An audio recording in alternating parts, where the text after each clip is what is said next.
how's it going? Welcome to my channel. If you haven't already, click that big red subscribe button and become part of our family.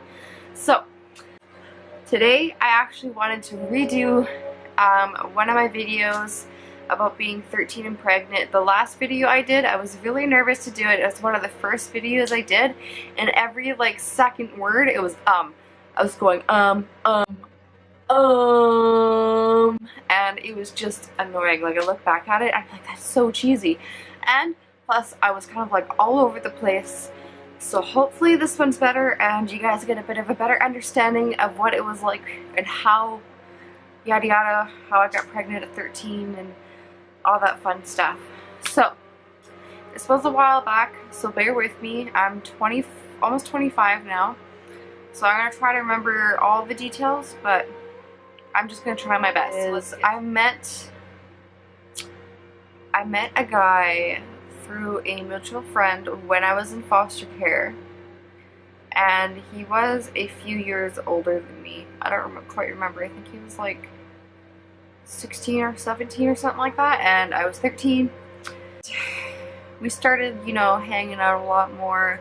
I wasn't going to school, neither was he, so we kind of just like, that's what I did. I went out and hung out with him. You know, I almost did it. I said, anyways. Sorry, I just gotta move my mirror. We just kind of hit it off, I guess, and he was kind of like the person that I looked forward to because I didn't really have anybody else to go to, so he was the person that I would talk to about everything and all that kind of stuff. Anyways, yada yada yada, things get, you know, serious, which I don't know what you'd call serious at 13, but to me it was serious what I thought it was. Basically, we had sex for the first time, probably like, I don't know, 2 months after meeting, or after, you know, getting into a relationship.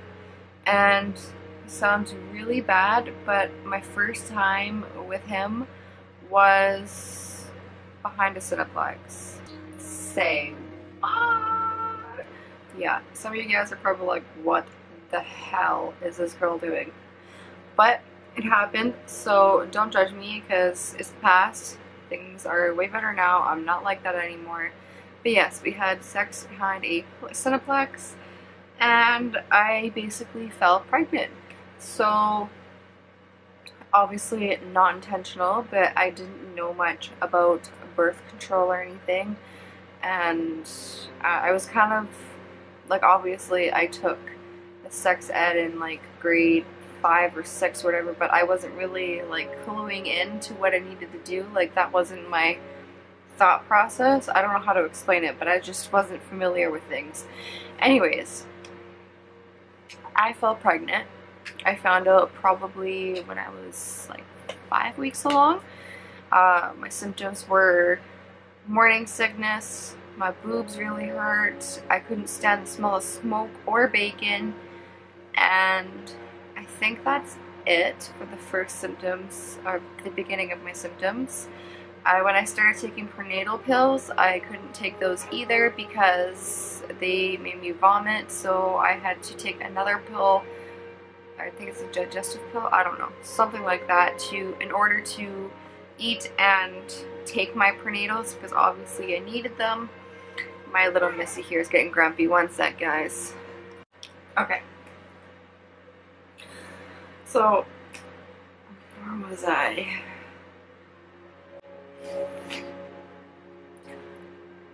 He wasn't really that supportive. Like, he was like, oh, I'm excited, all that kind of stuff, but, you know, I guess was more scared than anything.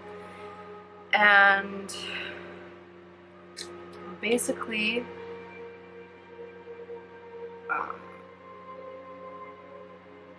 I didn't really have his support. He always like cheated on me and stuff, and was all over the place, and didn't have like didn't have a job, didn't have a place to live. He was homeless, he was doing drugs, all that kind of stuff. So it was kind of like a bad situation, but at the time I was trying to make it work and all that kind of stuff. And that's kind of the situation with the father of the baby. and now I'm not trying to go all over the place. It's really hard for me to like stay consistent, but the ministry was also in my life, and basically they obviously thought I was way too young to have a child. I also didn't have a good living situation because I was at my mom's, and my mom was not stable enough for me to even live there, but I was living there. And uh, there's a bunch of reasons why, like my mom, you know, did drugs, she didn't take care of us, she has a bunch of mental disabilities, and yada yada yada, but that's a whole different story. And basically, like, I say basically a lot, it's like I'm not trying to say, oh my god, I'm sorry guys, but the ministry basically told me that they were going to, well, they didn't tell me right away, I kind of had faith or hope a little bit that they weren't going to, but they were basically hinting that they were going to apprehend the baby at birth, and I didn't really clue into that. Like, I was, you know, trying to get ready for the baby, you know, get the bassinet, the diapers, the stroller, the whatever I needed for the baby. And I was going to all my doctor's appointments. I was trying to do what the ministry told me to do, but I was also, again, 13. I wasn't like doing any drugs or anything. I wasn't like doing any drugs or anything, but they made me do a drug test just in case. It was one of the hair ones, and it came back negative, which was awesome that I can kind of like rub that in their faces, because my mom also told them that I was doing drugs, and when it came back negative, I was like shoving it in her face. I was like, don't you ever dare, don't you ever say that I was doing drugs again, blah blah blah blah blah. Anyways, my mom obviously did not support me having a child either. There was actually one time I was almost at the end of my pregnancy. I only had like a few weeks left, and I had almost everything ready for the baby. Like, I had a bunch of stuff for her, which I thought was a lot at the time because I was only 13. I was going to like resources and getting donations and stuff, and using any kind of money that I got for the baby to be prepared for when the baby comes. And I went out one day and I came back and my mom literally threw every single thing out. I was heartbroken. I was devastated. Like, I didn't know what to do. I felt so hopeless because there was nothing I could do. I couldn't get it back. I didn't have a job. You know, I was 9 months pregnant and I couldn't live anywhere else. I didn't want to be on the streets pregnant or anything like that. And so that's basically what happened. And then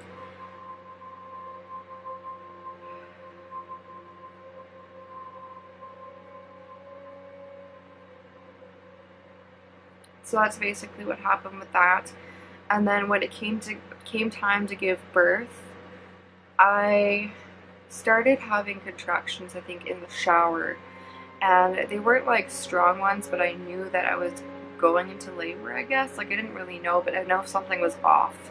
And I went into the hospital and I was only like 2 centimeters, and they didn't want to send me home because of how young I was or whatever. They wanted for me to stay there, and they gave me the progesterone or whatever it's called, I don't know how to say it, to kind of get my labor going. So I was admitted to the hospital, and a little backstory, before I went into the hospital, like a few weeks before as well, I saw a specialist just to make sure that I didn't need a C-section because of how young he was, and like just making sure that my body was going to be able to handle it. And they said that that was fine to have a natural birth, it was more safer and all that kind of stuff. So I went into the hospital and I was admitted. They gave me the IV treatment, and I was there for probably about 2 days or a day and a half before anything really happened. The testosterone wasn't working properly, so they told me to walk around. That didn't really do anything, so they eventually actually decided to break my water. And after my water broke, I tried sleeping for about 15 minutes, and then it was the most excruciating pain I have ever felt in my life at that time. I was in so much pain, and I didn't know how to deal with it. I had like 5, literally, I'm not joking, 5 tanks of laughing gas. Um, the nurse was counting, and it was nuts. I had that, I had morphine, and I think I had something else, but I'm not sure. I was 13 and it was a long time ago. For me anyways. I think I did like an hour and a half of pushing, and she finally came out, and that was like one of the best moments I've ever had, to have her on me, just all the emotions going through. It was just amazing. Obviously I was really tired. My mom was there for the birth and the father, but the father left right after she was born. He was like doing his own thing, he didn't really care. And I got to take some pictures after they were all done with, you know, making sure I was okay, making sure the baby was okay. I got to take some pictures in the nursing room. I tried breastfeeding her. There was a social worker that was, you know, like the social workers, or the hospital social worker. She made actually like a photo album for me and gave that to me, which I thought was really special, just to have those moments and memories with her. And the next day, the supervisor and the social worker from the ministry's office came and visited me, and the social worker from the hospital was in there, and my mom came, only because the hospital social worker forced her to come. She called her and reamed her out and told her that I needed support, which I did. I had no one, and at this time, the baby was not allowed in my room.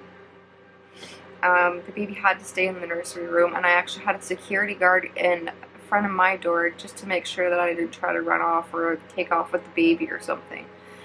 And the ministry told me that they were going to apprehend my child. Now, becoming a mom and that being the best moment of my life, to finding out that she is going to be out of my arms as soon as I get out of the hospital, was like the most devastating thing I've ever had to deal with at 13. They basically told me that they were apprehending her, so I started freaking out, telling them, you know, you can't take my baby, you can't, this is not fair, you guys are not giving me a chance, all this kind of stuff. And they just stared at me, and like I felt so hopeless. I didn't know what to do. I was angry, I was sad, I was depressed. They let me stay in the hospital for 5 days exactly with her, and then they apprehended her that 5th day, and she went into a home like an hour and a half away from me or whatever, and they had a support worker come and take me out for coffee or whatever, make sure I was okay. I had a health nurse still come and make sure I was okay and did a bunch of stuff with me. And then I didn't get to see her for a few weeks because they needed to set up visitations with the foster mom and stuff, and that was really hard for me. Like when I went home, I didn't know what to do with myself. I just didn't feel right. I was like super depressed. I didn't go back to school or anything. I just wanted my baby, and eventually, you know, she did get adopted out. I was really young. Things were just not my favorite at the time, and it was kind of like it wasn't meant to be, so she did get adopted out, which I still think about her every day, but I know she's doing good, which is amazing. And this is kind of a little bit like of a hard topic for me, but she's doing amazing, and that's all that matters.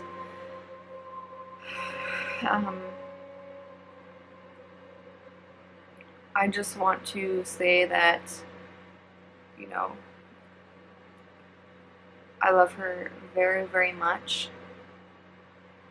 and I hope one day she'll be able to understand why I gave her up for adoption, and that she will forgive me, I guess. Anyways, I don't want to cry. I don't want to cry on this video.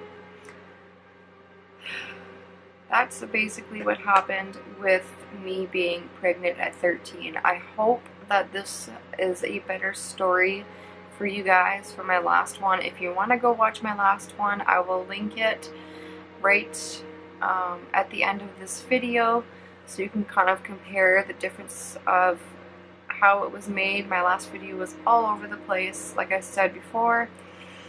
And also, I'm going to be redoing my other story of being 14 and pregnant, because I did get pregnant right after, like a month afterwards.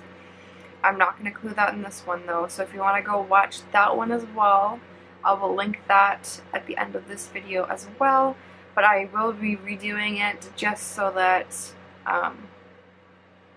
you guys understand a little bit more, because that one's kind of like all over the place too. But I hope you guys like this video. Again, please subscribe, and we'll see you guys next time on our next daily vlog.